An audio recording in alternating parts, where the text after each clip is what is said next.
Morale aristo-archilochienne, la vie au service de l'information et de l'être. Article 4/8. Écrit par Nîmes. À présent que nous avons une meilleure compréhension de ce qu'est la vie du point de vue de la thermodynamique et l'humain en particulier du point de vue de l'évolution, nous pouvons réfléchir à la morale qui se prêterait le mieux à servir la vie en tant qu'humain. Ce qui est moral, ce qui respecte ce pourquoi on existe, est d'augmenter localement notre négantropie tout en augmentant l'entropie générale. Il est donc possible de dégager une morale individuelle, respectant la vie comprise comme une propriété émergente collective. Cela passe en premier lieu par une bonne compréhension des règles auxquelles la vie obéit comme la thermodynamique et l'évolution, telles que définies dans les articles précédents, ces règles ayant une incidence directe sur la relation des individus entre eux et avec leur environnement. Ce qui est encore plus essentiel de comprendre est l'importance capitale de l'information. Plus que le gène, c'est l'information qu'il contient qui importe. Dire qu'un organisme est adapté à son environnement, c'est tout simplement dire que ces gènes disposent d'informations plus précises sur l'environnement qu'un organisme qui n'y est pas adapté, et ce sont ces informations qui lui permettront de mieux dissiper l'énergie. L'évolution favorisera alors sa reproduction, ce qui lui permettra de passer davantage de copies de ces gènes, et donc surtout qu'il passe en réalité à sa descendance de l'information sur l'environnement. L'évolution va alors servir l'optimisation de la mémorisation de l'information dans le but d'optimiser la dissipation d'énergie. On retrouve donc ici l'intellect au service du corps et de l'action. Le but, c'est le bien, et le bien ne se trouve que dans l'action, dans les êtres qui sont en mouvement, il est le principe même du mouvement. Aristote, Métaphysique. Renouer avec l'être via l'information. L'être est-il un pur vocable et sa signification une vapeur, ou bien est-il le destin spirituel de l'Occident? Heidegger, Introduction à la métaphysique. La notion d'être est un concept que l'on peut faire remonter aux présocratiques et tout particulièrement à Parménide et Héraclite que l'on tient communément comme les penseurs de l'être pour le premier, et du devenir pour le second. Mais en les lisant bien, comme le fera remarquer Heidegger, ils ne disent rien de différent. Tous deux voient l'être comme l'unité ou le tout. Non pas comme la somme de tous les étangs qui sont les représentations phénoménologiques qui le composent mais comme l'essence même de ces étangs, ce qu'ils ont de commun. Lorsqu'on présente communément la philosophie d'Héraclite, on la ramène volontiers au mot « tout coule ». Or, si ce mot est d'Héraclite, il ne signifie pas « tout est simple changement, coulant sans cesse et se perdant en s'écoulant, tout est pure instabilité », il veut dire « la totalité de l'étang est, dans son être, jeté sans cesse d'un contraire à l'autre, l'être est la récollection de cette agitation antagoniste ». Heidegger, Introduction à la métaphysique. Platon, lui, imaginait trois mondes, celui de l'intelligible, où existent les idées, les essences, la vérité des choses, puis le monde du sensible, de la représentation, et enfin le monde de l'art, qui est la copie de la représentation, et tous ces mondes sont le fruit du grand artisan, Dieu. L'âme immortelle appartiendrait alors au monde de l'intelligible et le but de la philosophie serait de se détacher du corps pour expérimenter pleinement ce monde. Quand donc, dit Socrate, l'âme atteint-elle la vérité? En effet, lorsqu'elle entreprend d'étudier une question avec l'aide du corps, elle est complètement abusée par lui, cela est évident. Tu dis vrai. Donc, si jamais la réalité d'un être apparaît à l'âme, c'est évidemment dans l'acte même de la pensée que cela a lieu? Oui. Et l'âme pense mieux que jamais, sans doute, quand elle n'est troublée ni par l'ouïe, ni par la vue, ni par la peine, ni par le plaisir, et qu'elle sait le plus possible isoler en elle-même, dégagée du corps, et rompant dans la mesure du possible tout commerce et tout contact avec lui, elle aspire à ce qui est. C'est bien cela. N'est-ce pas alors que l'âme du philosophe méprise le plus le corps, le fuit, et cherche à s'isoler en elle-même? C'est clair. Platon, Phédon. De son côté, Aristote met en avant que l'âme est immanente au corps et qu'elle est constituée de deux parties, l'une douée de raison et l'autre qui ne l'est pas, présente chez tous les êtres vivants dès le stade embryonnaire. Du reste, la théorie de l'âme a été suffisamment éclaircie sur quelques points, même dans nos ouvrages exotériques, nous leur ferons d'utiles emprunts, et, par exemple, nous leur prendrons la distinction des deux parties de l'âme, l'une qui est douée de raison, et l'autre qui en est privée. Dans la partie irrationnelle de l'âme, nous avons reconnu une certaine faculté qui paraît être commune à tous les êtres vivants, et qui est la faculté végétative, en d'autres termes, c'est la cause qui fait que l'être peut se nourrir et se développer.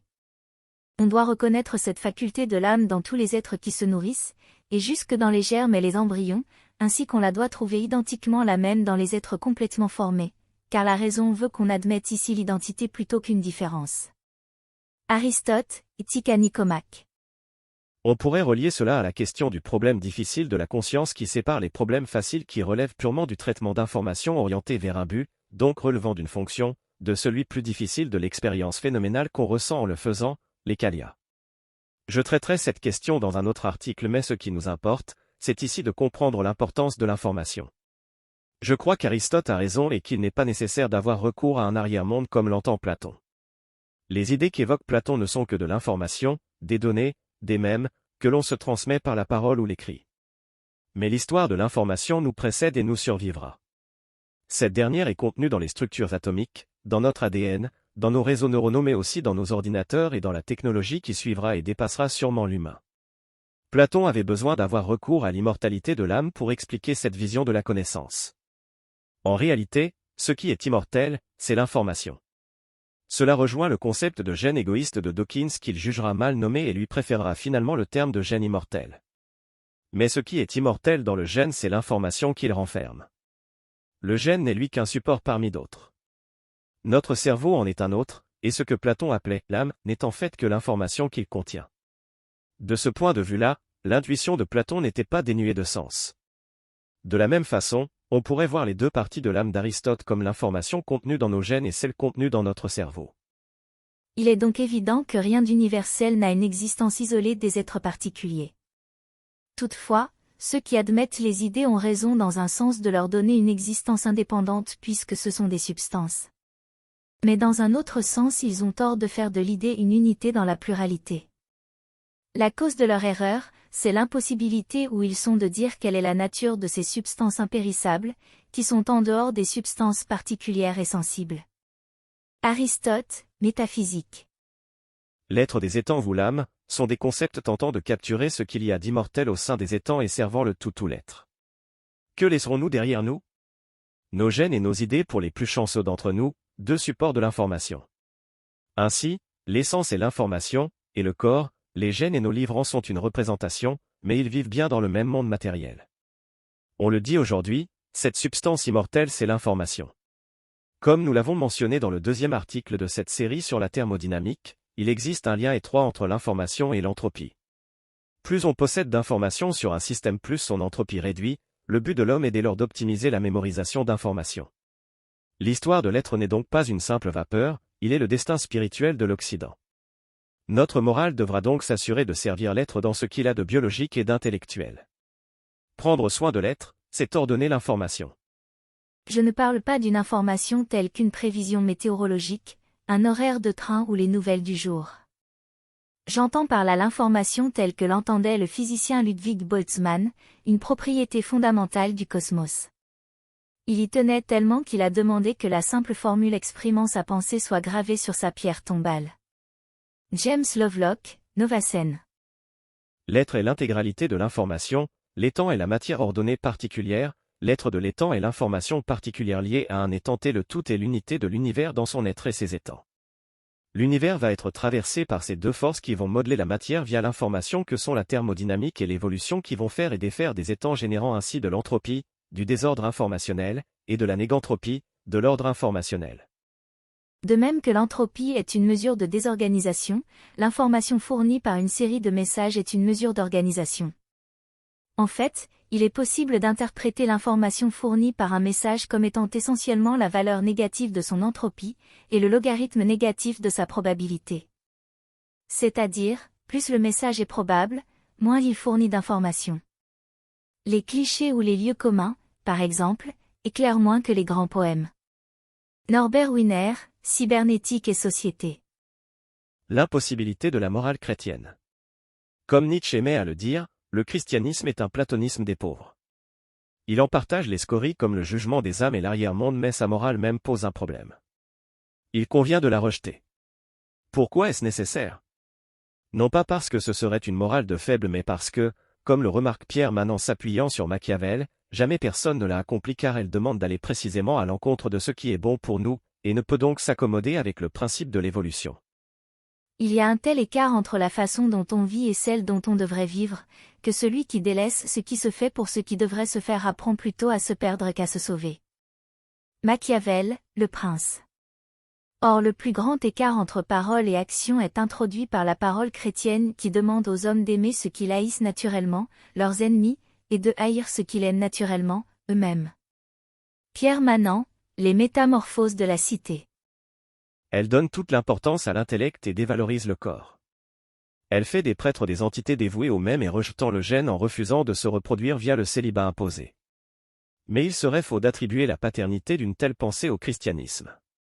On retrouve cette attitude chez Platon, pour qui la philosophie doit se donner pour but la capacité à se détacher de l'art qui n'en serait qu'une mauvaise imitation, puis du corps et enfin des sens qui appartiennent à la représentation afin de se tourner vers la vérité et se préparer à la mort.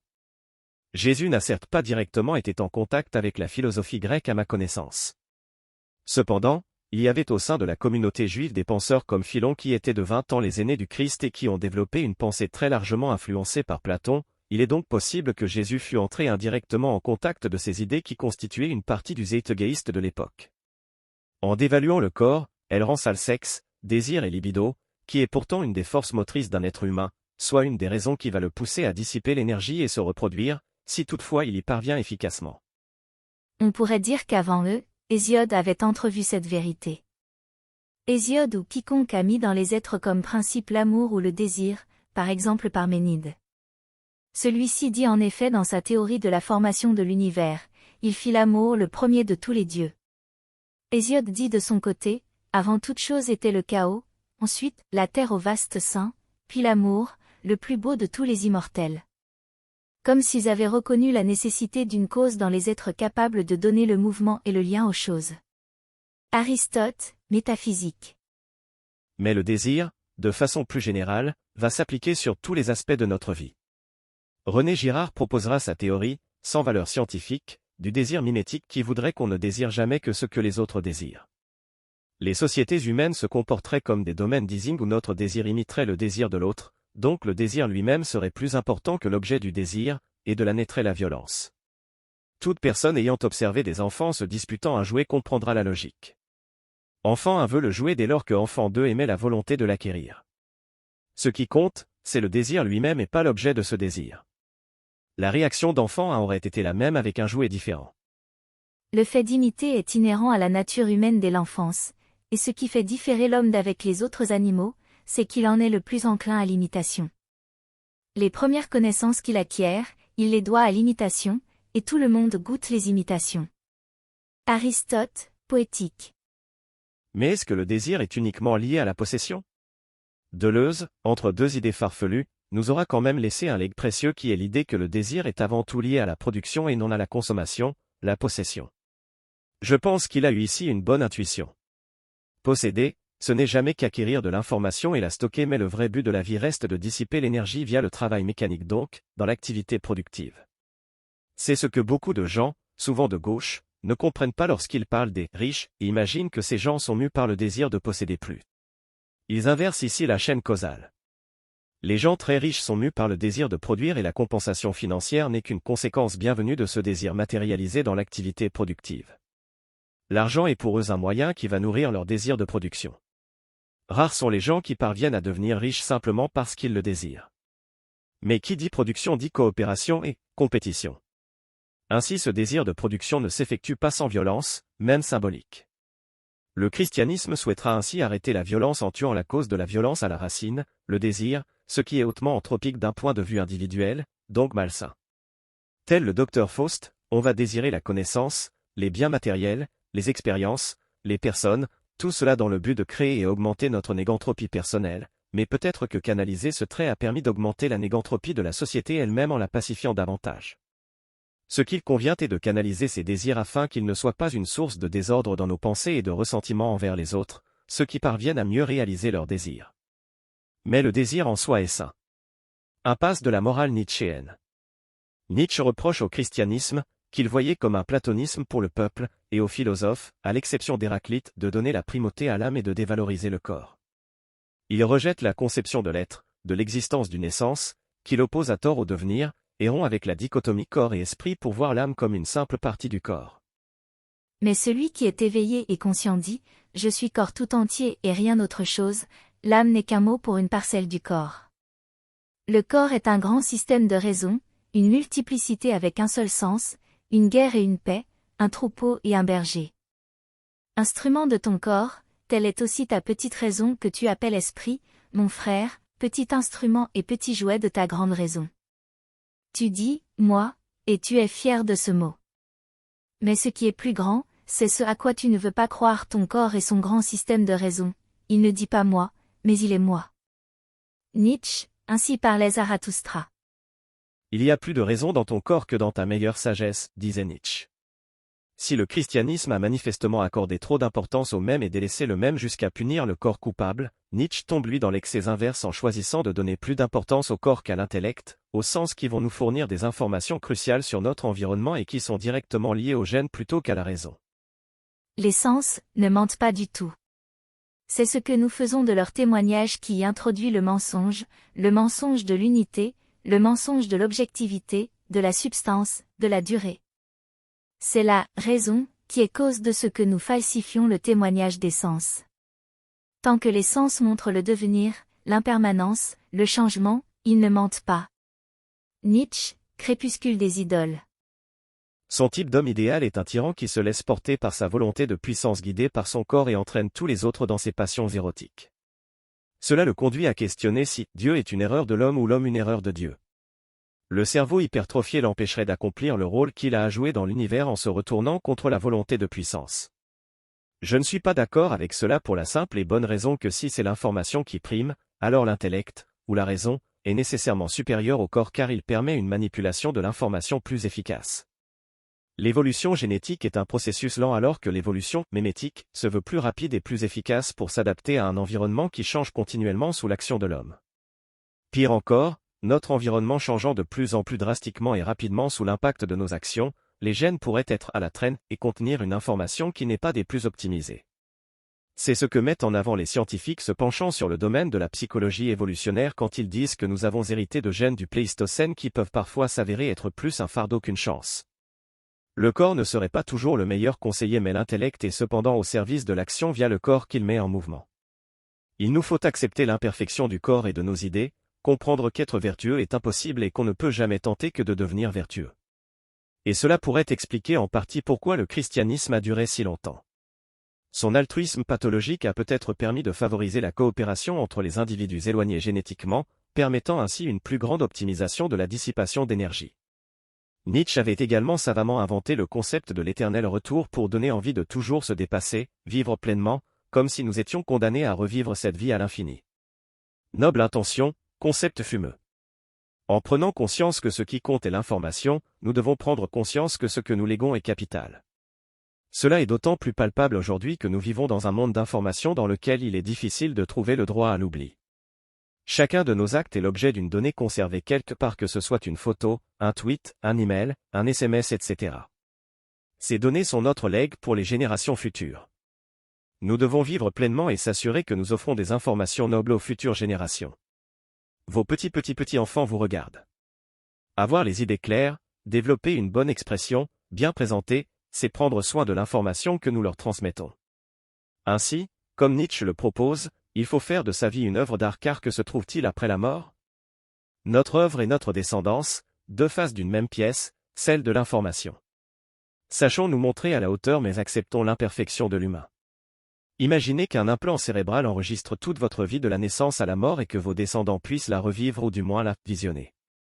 Chaque seconde de votre vie, même ces moments où vous êtes seul et même votre historique Internet. Il y a quelque chose d'effrayant, de l'ordre du Dieu omniscient qui vous observe à chaque seconde. C'est pourquoi, pour s'en détacher, il faut l'accepter pleinement, accepter la vie pour ce qu'elle est, dans ce qu'elle a de plus noble et de plus vil. Sans cela, vous deviendriez fou à l'époque d'un monde de l'information. Et c'est pour cela que je vois en Musk une instance de l'homme acceptant pleinement ses côtés antagonistes de la vie et de tous les révéler au grand jour. Corps et esprit, désir et intelligence. Prenons conscience de l'existence de l'information contenue à la fois dans les gènes qui vont générer notre corps, notre système nerveux et par là même nos sensations mais aussi contenue dans les idées qu'on va formuler à l'aide de notre cerveau et notre conscience, on peut nécessairement se demander lequel du corps ou de l'esprit est le plus important. Nous pourrions adopter deux approches pour traiter cette question, la primauté ou l'efficacité. Le cerveau et la conscience qui l'accompagnent nous permettent une efficacité accrue du traitement d'informations donc de la dissipation d'énergie, donc cela est intimement lié à notre rôle dans l'univers. Mais ils ne peuvent exister sans le corps qui n'existerait pas sans les gènes qui eux-mêmes n'existeraient pas sans la Terre et on pourrait remonter cette chaîne jusqu'à l'univers. Ainsi, nous existons par l'univers et pour l'univers. Les gens qui accordent plus d'importance à vivre par l'univers auront une tendance conservatrice et ceux qui accordent plus d'importance à vivre pour l'univers une tendance progressiste. Je confesse une tendance progressiste en cela que je confère plus d'importance à l'intellect qui permet de remplir notre rôle dans l'univers plus efficacement mais je suis bien conscient de la nécessité d'avoir un corps en premier lieu et que c'est même de celui-ci qu'il faut s'occuper en premier comme le dit Aristote. De même que l'âme et le corps, avons-nous dit, sont bien distincts, de même l'âme a deux parties non moins différentes, l'une irrationnelle, l'autre douée de raison, elles se produisent sous deux manières d'être diverses, pour la première, l'instinct, pour l'autre, l'intelligence. Si la naissance du corps précède celle de l'âme, la formation de la partie irrationnelle est antérieure à celle de la partie raisonnable.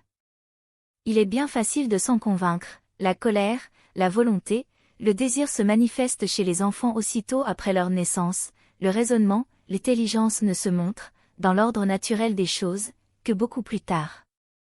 Il faut donc nécessairement s'occuper du corps avant de penser à l'âme, et après le corps, il faut songer à l'instinct, bien qu'en définitive l'on ne forme l'instinct que pour l'intelligence, et que l'on ne forme le corps qu'en vue de l'âme.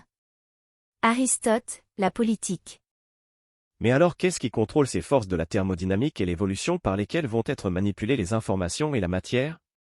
Je crois que c'est l'intelligence qui est le moteur et dont le premier moteur comme l'appelait Aristote est l'intelligence suprême, c'est-à-dire l'être qui pense sa propre pensée à qui il donnait le statut de divin mais pas un dieu suprasensible comme le fait Platon. Anaxagore se sert de l'intelligence comme d'une machine pour faire le monde. Aristote, métaphysique. Un dieu en acte donc mais pas en puissance alors que les hommes sont eux en acte et en puissance. Mais d'où les hommes tirent-ils leur puissance? Du désir ou de ce que Nietzsche appelait la volonté de puissance. C'est ainsi qu'Aristote bien inspiré mettra en avant ces deux facettes de l'âme qu'on pourrait associer au désir et à l'intelligence. Parmi les êtres, les uns peuvent exister à part, les autres ne le peuvent pas. Les premiers sont des substances, ils sont, par conséquent, les causes de toutes choses, puisque les qualités et les mouvements n'existent pas indépendamment des substances. Ajoutons que ces principes sont probablement l'âme et le corps, ou bien l'intelligence, le désir, et le corps. Aristote, métaphysique.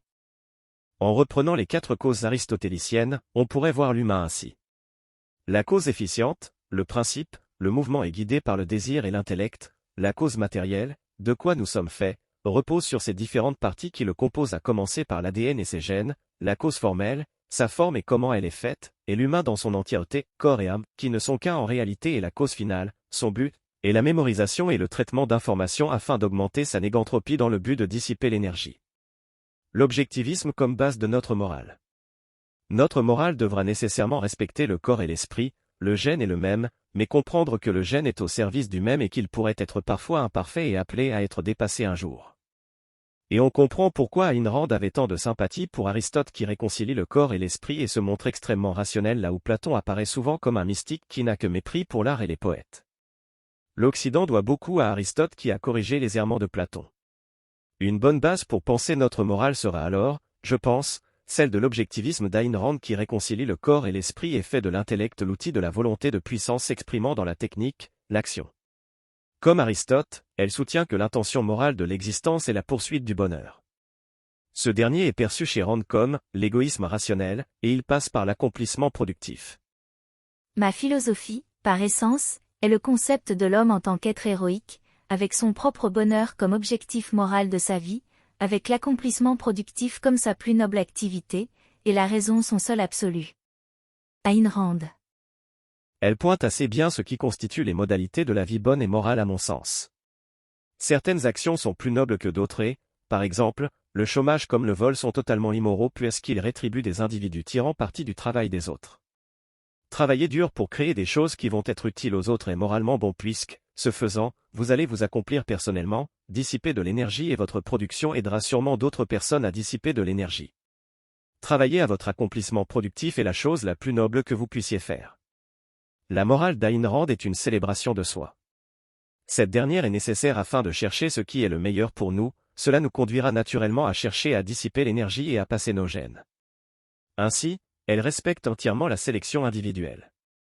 Mais nous aurions bien tort de nous en tenir à celle-ci et tomber dans l'idolâtrie du plus fort et de la sélection naturelle.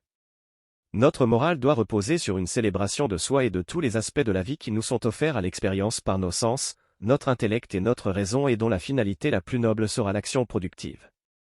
Mais elle doit aussi faire l'éloge de l'altruisme raisonnable commençant par soi et allant vers l'universel, ce que le christianisme appelle Dieu, ce que Nietzsche appelle la grande raison ou le moi ou encore ce que certains présocratiques appelaient le tout.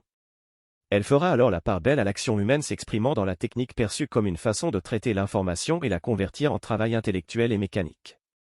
L'essence de la technique, comme le rappelle justement Heidegger, est le dévoilement de l'aletheia, la vérité. Mais il nous faut rompre avec sa façon de penser arguant qu'il y aurait une différence fondamentale entre la technique grecque et la technique moderne. Il reproche à la technique moderne d'avoir changé d'essence dès lors qu'elle commet la nature à la production et se met à stocker l'énergie et mathématiser le monde. Je pense rigoureusement l'inverse. Plus nous devenons capables de nous organiser collectivement afin de stocker l'énergie et la réutiliser ailleurs, plus nous ressemblons collectivement à un organisme et plus nous pouvons percevoir le tout, notre morale reposant sur une célébration de soi en tant que partie du tout sera alors une célébration de la vie et de l'être. La guerre sans l'aimer. À un rang réconcilie ainsi la raison avec la volonté de puissance pour le meilleur mais pas pour le pire, la guerre. Au contraire, Nietzsche pensait que les chefs de guerre comme César ou Napoléon étaient le parangon du type d'être. Il n'avait que mépris pour les libéraux qu'il voyait comme des épiciers et pour la raison, lui qui pense que le langage est le début de la volonté de puissance se retournant contre elle-même. La guerre est mère de toutes choses, reine de toutes choses, et elle fait apparaître les uns comme dieux, les autres comme hommes, et elle fait les uns libres et les autres esclaves. Héraclite. Je ne porte pas le même regard sur la guerre. Je crois que nous faisons la guerre quand on ne parvient plus à dissiper l'énergie efficacement dans la coopération. La guerre doit être évitée autant que possible mais il ne faudrait pas penser qu'elle n'arrivera plus. Si elle n'est pas désirable, elle n'en reste pas moins désirée. Ainsi, la guerre, en cela qu'elle est désirée, fait partie intégrante de la vie et doit être prise en compte dans notre morale. Pourquoi, alors même qu'on est tout d'accord sur le fait qu'elle ne soit pas souhaitable, continuons-nous à la faire? Il n'y a pas de place dans la définition de Constant pour le désir de l'emporter sur celui que l'on considère comme l'ennemi, de le vaincre, et de jouir de l'honneur, ou de la gloire, de la victoire. En faisant de la guerre simplement un moyen de posséder ce que l'on désire, Constant oublie que l'on désire aussi la guerre pour elle-même, qu'elle peut être elle-même l'objet du désir parce que c'est seulement dans la guerre que certaines dispositions humaines trouvent à s'exprimer, que certaines expériences humaines peuvent être faites. Pierre Manant, Les métamorphoses de la cité. Gardons-nous autant que possible de désirer la guerre mais nous devons conserver l'idée de son émergence comme une potentielle nécessité lorsqu'il s'agit de défendre un idéal tendant vers un monde randien ou, plus simplement, lorsqu'il s'agit de défendre face à une agression. Et si Ayn Rand n'aborde pas ce sujet dans ses livres, elle semble néanmoins partager ce point de vue comme le laisse penser son intervention sur le conflit israélo-palestinien. Les Arabes sont l'une des cultures les moins développées. Leur culture est primitive, et ils en veulent à Israël parce que c'est la seule tête de pont de la science et de la civilisation moderne sur leur continent. Quand des hommes civilisés combattent des sauvages, vous soutenez les hommes civilisés. Ayn Rand. Ainsi, prévenons-nous de voir comme le fait Benjamin Constant, le commerce comme le moyen qui vient mettre fin à la guerre mais ne la considérons pas non plus comme l'état par défaut sur lequel bâtir une morale saine. En posant un regard sur la guerre sous le prisme de la thermodynamique, cette dernière devient illégitime car le commerce du monde libéral permet de dissiper plus d'énergie que la guerre, c'est pourquoi le monde libéral randien reste un idéal à défendre. Mais du point de vue de l'évolution, elle devient parfaitement légitime lorsqu'elle est le seul moyen de préserver ses gènes, donc de l'information, via la survie de son peuple. Le sacrifice pour son peuple et la protection de la cité reste le plus noble des altruismes. Et lorsqu'on comprend les mécanismes qui nous poussent à ce genre d'action, il est difficile de ne pas avoir de sympathie pour les autres mortels partageant les mêmes tourments, qu'on y voit l'œuvre de Dieu ou non. Alors, plus que l'altruisme, qui n'est jamais qu'une forme déguisée d'égoïsme, ce qu'il importe c'est de se prémunir du ressentiment et cela passe par l'empathie qu'on expérimente en comprenant les forces auxquelles nous sommes tous soumis, même le dernier de nos ennemis. Athéna. Vois, Odysseus, combien est grande la puissance des dieux. As-tu jamais rencontré un homme plus sensé et meilleur dans l'action que ne l'était celui-ci? Odysseus. Personne, à la vérité. J'ai pitié de ce malheureux, bien qu'il soit mon ennemi, parce qu'il est en proie à une destinée mauvaise, et je songe à la mienne autant qu'à la sienne, car nous ne sommes, nous tous qui vivons, rien autre chose que des images et des ombres vaines. Sophocle, Ajax. L'altruisme est le tout. Comme dit précédemment, on peut voir l'être, ce qui est permanent, comme l'information. Ce que vous créez avec les gens de votre génération, ce que vous transmettez aux générations suivantes par vos gènes mais aussi par la culture, c'est l'information. Votre corps et son système nerveux, votre cerveau, vos gènes mais aussi vos bibliothèques et vos ordinateurs ne sont que des véhicules pour l'information. Ils sont la représentation et l'information en est l'essence. L'information est l'être de l'étang et tout l'étang est au service de l'information qui est elle-même au service du tout. L'altruisme est alors extrêmement important car ces processus sont collectifs mais il est bien organisé de façon à nous être bénéfique à nous et nos proches en premier lieu. Sauf que des proches et de l'altruisme il y en a peu dans les écrits d'Ayn Rand et même ceux de Nietzsche. Les enfants y sont absents et se fait montre à lui seul l'angle mort de leur pensée. Il n'y a pas d'enfant car il n'y a pas d'altruisme, et il n'y a pas d'altruisme car il n'y a pas d'enfant. Il n'y a pas plus d'enfants dans leur vie non plus. Ayn Rand et Nietzsche nous livrent quelque chose de crucial en célébrant l'empathie pour les forts mais ils délaissent ainsi la sympathie pour les faibles, les moins bien lotis.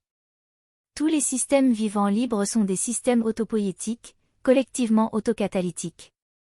S'ils sont capables de variations héréditaires, ces systèmes peuvent subir une sélection naturelle et former des biosphères évolutives. Nous ne vivons pas seuls.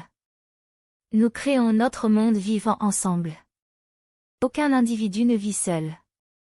Nous sommes tous unis dans l'évolution, l'émergence, le déploiement de la biosphère dans son ensemble. Nous sommes les conditions de l'existence des uns et des autres.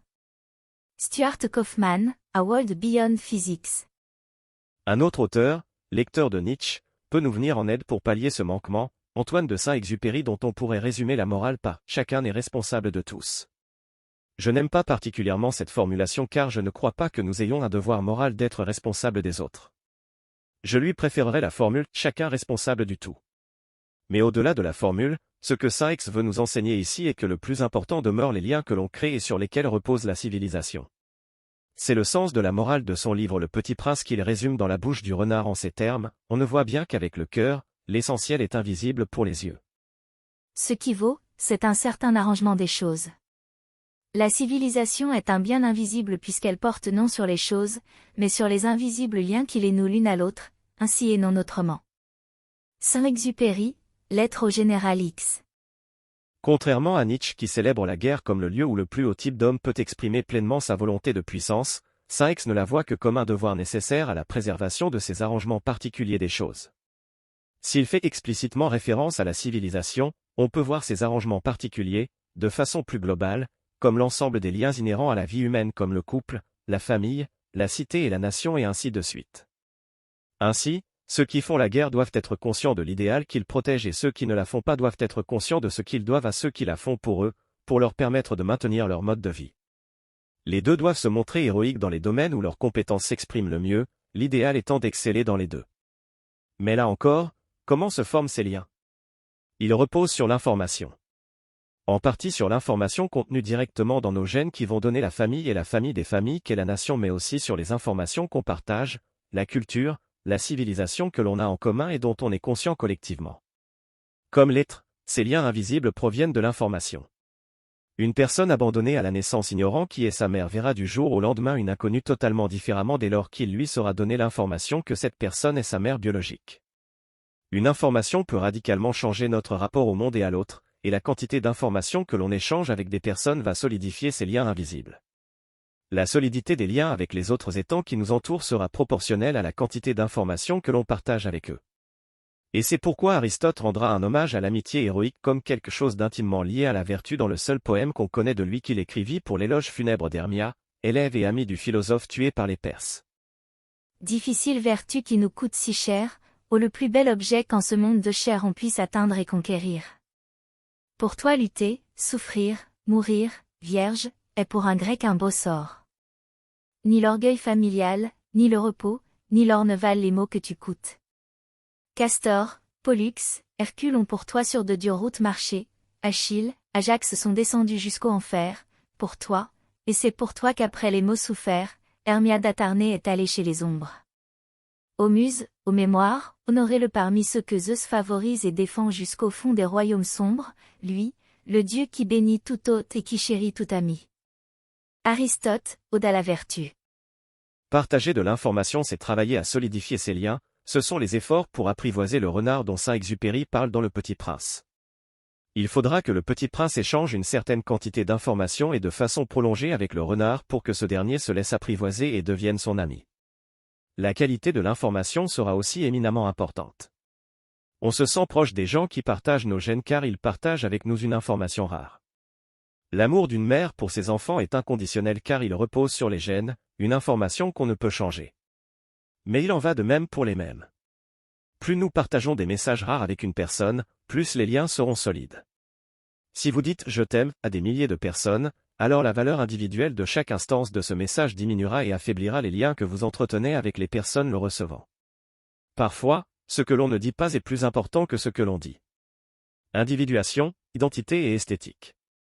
Comme indiqué, notre morale est une célébration de soi en tant qu'être ordonnateur d'informations. Une célébration de soi n'est rien d'autre qu'une célébration de son identité car l'identité est l'information qui fait notre être, que l'on reçoit par nos gènes, notre éducation et nos expériences et qu'on va essayer d'ordonner, de mettre en forme. L'individuation est la façon par laquelle on va chercher à se différencier au sein des collectifs dont on partage l'identité. Elle est un degré d'hétérogénéité au sein d'un tout homogène qui va nous conférer notre identité individuelle. Elle nécessite une dose appropriée d'hétérogénéité, car être en tout point similaire à ses voisins c'est ne pas avoir d'identité propre mais trop chercher l'hétérogénéité nous ferait perdre ce qu'on a en commun avec eux et tout simplement sortir du collectif. On ne peut pas exiger d'appartenir à un groupe et d'en être perçu comme un membre à part entière tout en mettant uniquement et constamment en avant ce en quoi on diffère de ce groupe. On nomme hétérogène les choses qui ont pluralité de forme, ou de matière, ou de définition. Et, en général, l'hétérogénéité est l'opposé de l'identité. Aristote, Métaphysique. L'identité est profondément négantropique en cela qu'elle lutte contre l'indifférenciation de toute chose qui peut venir d'un côté par un totalitarisme qui tendrait à uniformiser un peuple comme l'a fait le nazisme mais aussi de l'autre côté, comme le ferait un universalisme abstrait qui tend vers l'indifférencier en voyant d'un mauvais œil toute marque d'enracinement perçue comme un attachement à un déterminisme unique. L'individuation et l'identité sont effectivement dynamiques mais elles demandent une certaine continuité, une réévaluation perpétuelle de ce qu'on a pu tenir pour vrai, laquelle appelle à une évolution tout en restant soi-même. Ordonner l'information ce n'est ni plus ni moins qu'user de la technique pour chercher les bons agencements pratiques qui vont permettre de lutter contre l'entropie par des artefacts exosomatiques, en dehors de notre corps, comme nos vêtements ou nos maisons mais aussi esthétiques, qui plaisent à l'esprit et au sens, donc créer du beau. Les Grecs ne faisaient d'ailleurs pas de différence entre l'art et l'artisanat qui relevaient pour eux tous les deux de la techné comme dévoilement de l'aletheia, de la vérité ou représentation de l'idéal. Et dans ce domaine je pense qu'un artiste comme Alexander McQueen peut nous inspirer, lui qui, bien qu'ayant grandi à Londres, avait des origines écossaises supposées, selon sa mère qui avait conduit des recherches généalogiques. Quand cette dernière lui demanda ce que cela signifiait pour lui d'être écossais, il répondit un laconique « everything ». Et cela transpire dans ses créations qui bien que modernes trahissent son identité. Même si la compréhension de l'esthétique n'est possible comme facteur de constitution des groupes, de leur reproduction différenciatrice, que depuis la singularité programmatique du vivant technologique, même si, dans la mémoire d'après la rupture, la dynamique de répétition est singulière, il faut penser l'esthétique depuis les tendances vitales les plus archaïques, et les oiseaux, montrent avec un grand déploiement de détails que le plus élaboré, dans le comportement automatique, intéresse les opérations relatives à la reproduction. Ainsi la parure vestimentaire humaine sera-t-elle réinscrite dans les conduites relationnelles de tout vivant, comme marque d'appartenance au groupe, marque de pouvoir, de guerre et de séduction. Bernard Stiegler, La technique et le temps. La faute d'Épiméthée. Peut-être est-ce parce qu'il vivait à Londres qu'il ressentait d'autant la nécessité d'exprimer ses racines exotiques. On retrouve ce phénomène chez des artistes de la scène irlandaise américaine comme Macklemore qui dans sa chanson Irish Celebration en l'honneur de ses origines célèbre également son clan par cette phrase, le cœur, les travailleurs à col bleu et la famille, mon héritage, fier d'être un Haggerty. Phénomène que l'on retrouve dans la chanson Rose Tattoo des Dropkick Murphy où le chanteur évoque l'histoire de ses tatouages dont un est fait pour honorer son nom de famille qu'il portera avec fierté jusqu'à la tombe. Cela me semble sain. Je suis moi-même fier de mon nom, d'être français, d'être européen. Acceptation de la mort. En tant que système négantropique, la vie lutte continuellement contre sa propre entropie mais à la fin, elle perd systématiquement. La mort est non seulement inévitable mais elle est aussi indispensable à l'évolution et donc à notre rôle dans l'univers. On peut rallonger la vie en ralentissant le processus du vieillissement mais on n'en deviendra pas immortel pour autant. Si Platon avait tort de penser qu'on se préparait à la mort en se détachant le plus possible du corps, il avait raison de penser qu'on doit se préparer à la mort et que ce doit être un début de la philosophie. Une fois compris que l'être est l'information que nous laisserons derrière nous, alors se préparer à la mort c'est produire cette information tant que nous en sommes capables. Avec l'âge, nos capacités reproductives et cognitives diminuent. Nous devons alors œuvrer à laisser une descendance bien éduquée et une œuvre féconde avant d'atteindre ce déclin inéluctable. Mais la mort est une fête. Elle fait partie du processus de la vie comme phénomène au service du tout apprenant de nos expériences. L'univers apprenant de nos expériences, de nos actions, il ne faut pas être résigné et attendre la mort dans l'inaction.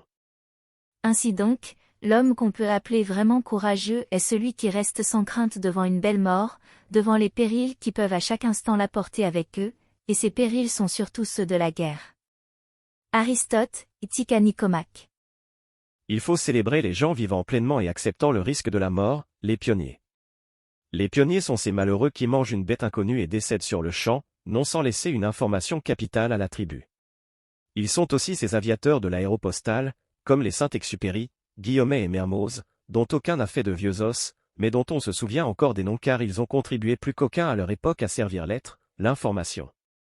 La vie doit être une sainte affirmation, du berceau à la tombe. Nietzsche, dans le chapitre intitulé « De la mort volontaire », dans Ainsi parlait Zarathustra, explique comment il faut savoir mourir à temps, ni trop tard, ni trop tôt. La mort à temps est, pour Nietzsche, une consécration pour celui qui a su vivre à temps. Elle est le parachèvement de celui qui a bien vécu, elle doit être une fête. La plus belle mort est alors pour lui celle que l'on souhaite. Je vous fais l'éloge de ma mort, de la mort volontaire, qui me vient puisque je veux.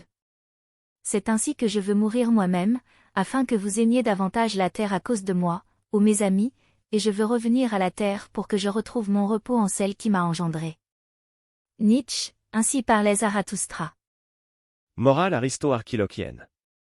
Ma morale est alors, par essence, celle de l'homme apprenant guidé par l'intellect et le désir, l'homme héroïco-tragique qui lutte contre l'entropie en ordonnant son environnement par l'organisation de l'information tout en sachant qu'elle finira par l'emporter par la dissipation d'énergie, avec, pour objectif moral de sa vie, la recherche de son propre bonheur en tant que partie du tout, trouvant son expression la plus noble dans l'accomplissement productif, mais acceptant aussi pleinement les facettes moins nobles de la vie, telles que la guerre, comme traits de caractères imparfaits hérités de nos ancêtres, les voyant l'une comme l'autre à la fois juste et injuste et dans les deux cas parfaitement justifiables, dès lors qu'elles servent cet arrangement particulier nécessaire au cosmos qui apprend perpétuellement de nos succès, comme de nos erreurs.